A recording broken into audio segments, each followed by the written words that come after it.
Hello आज दोस्तों, आज मैं एक बात करना चाहता हूँ एक कंट्रोवर्शियल टॉपिक पे, रिजर्वेशन पे, आरक्षण पे, जो कि S C S T O B C को मिलता है। डिज़र्व भी करते थे एस सी एस टी, जिस हिसाब से जनजातियों की, एस टी शेड्यूल ट्राइब की ज़मीनें हड़पी गई इंडिया में, उनकी जो लाइफ थी उनको प्रभावित किया गया। और कई सारे तो मतलब क्रिश्चियन मिशनरी के प्रभाव में आके क्रिश्चियंस बन चुके हैं। एनएससी के साथ आपने देखा होगा, जैसे गांव खेड़ों में, अभी तो शहरों के हालात सही हैं, गांव खेड़ों में तो घोड़ों पे चढ़ने नहीं दिया जाता, बारात नहीं निकलने आती, कई जगह मंदिरों में अलाउ नहीं होता।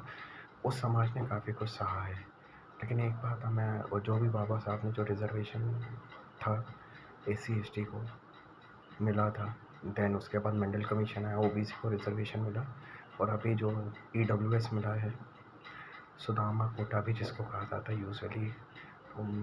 लेकिन बात यह है कि क्रीमी लेयर क्यों नहीं है। जिस समय इंडिया आज़ाद हुआ, रोटी कपड़ा मकान में कहता हूँ भाई, रोटी कपड़ा मकान, इसके अलावा नसबंदी भी ज़रूरी है इंडिया में। नसबंदी की बात क्यों नहीं होती? आपकी जनसंख्या 140 करोड़ क्रॉस कर चुकी है, चाइना को क्रॉस कर चुके हो। क्वालिटी ऑफ लाइफ क्या है?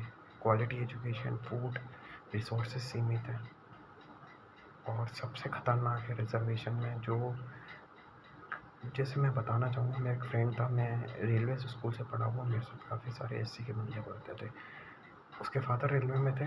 लड़के में जो भी, आपको पता है प्राइवेट कॉलेज में जनरल की कितनी फ़ीस है, एससी वाले की कितनी फ़ीस है। उसने नीट पीजी निकाला उज्जैन के कॉलेज से, उसने उसने सर्जन की पढ़ाई की। तो आप सर्जन की पढ़ाई का अगर एक जनरल कैटेगरी वाला अगर पे करे तो आपको पता चलेगा अमाउंट काफ़ी बड़ा होता है।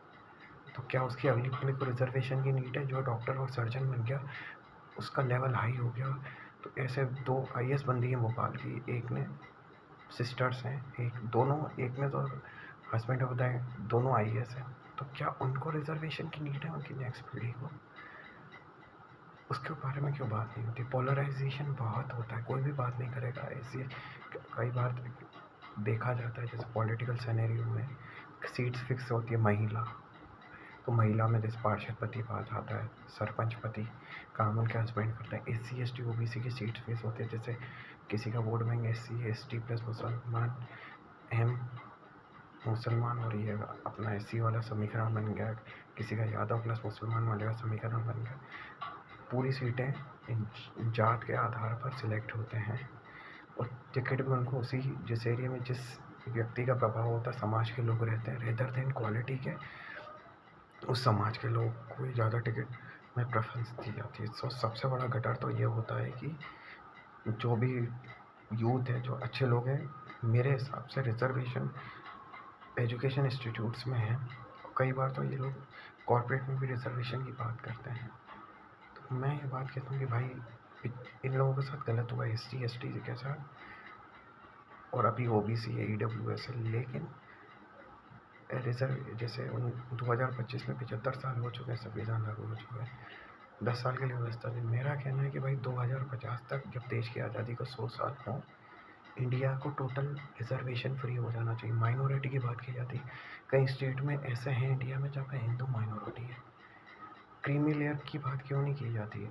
आपका लेवल अगर आप हाई हो चुका है, आप खुद से छोड़ सकते हैं, या तो आपकी नेक्स्ट स्कूल में स्कॉलरशिप मिलेगी, एंट्रेंस में रिलैक्सेशन मिलेगा, है ना, नौकरी से कट ऑफ अलग जाएगा आपका।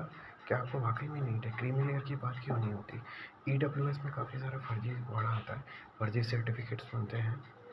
तो इंडिया को सोचना पड़ेगा रिजर्वेशन के आगे। SC ST OBC women reservation एक टाइम ऐसा है कि जब देश 100 ईयर क्रॉस कर जाए 2050 में, उस टाइम पे मैं बात कर रहा हूँ कि सबको समान एजुकेशन, जैसे बैंकों का सेंट्रलाइजेशन हुआ था, एजुकेशनल इंस्टीट्यूट्स का सेंट्रलाइजेशन होना चाहिए।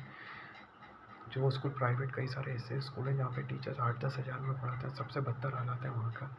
कॉलेजेस ऐसे हैं, डमी कॉलेजेस बन गए। मैं भोपाल की बात कर रहा हूँ, 2-3 कॉलेज छोड़ दो, IH हुआ, BSS हुआ है, वहाँ पे क्लासेस ही नहीं लगती।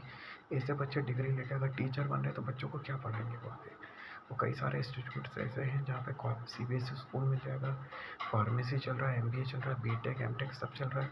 और उसके अलावा प्राइवेट यूनिवर्सिटीज़ हैं कि सिर्फ डिग्री बांटने का माध्यम बन के रह गई हैं।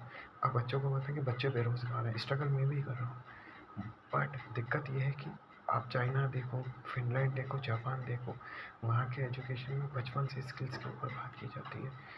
आप चौथे नंबर की अर्थव्यवस्था बनने की बात करते हो, लेकिन आपको ये देखना चाहिए अमेरिका कितना इन्वेस्ट करता है अपने एजुकेशन के ऊपर, स्पोर्ट्स के ऊपर, चाइना कितना करता है। अगर आपको अच्छे बच्चे निकालने हैं तो पहले तो आपको टीचर और ट्रेनर चाहिए जो उनको ट्रेनिंग की नीड है। एक लंबा प्रोसीजर है, किसी भी समाज के अगेंस्ट नहीं हूँ, बट एक समय ऐसा आएगा कि आपको इन सब कास्ट रिलीजन से आगे सोच कर बढ़ना पड़ेगा।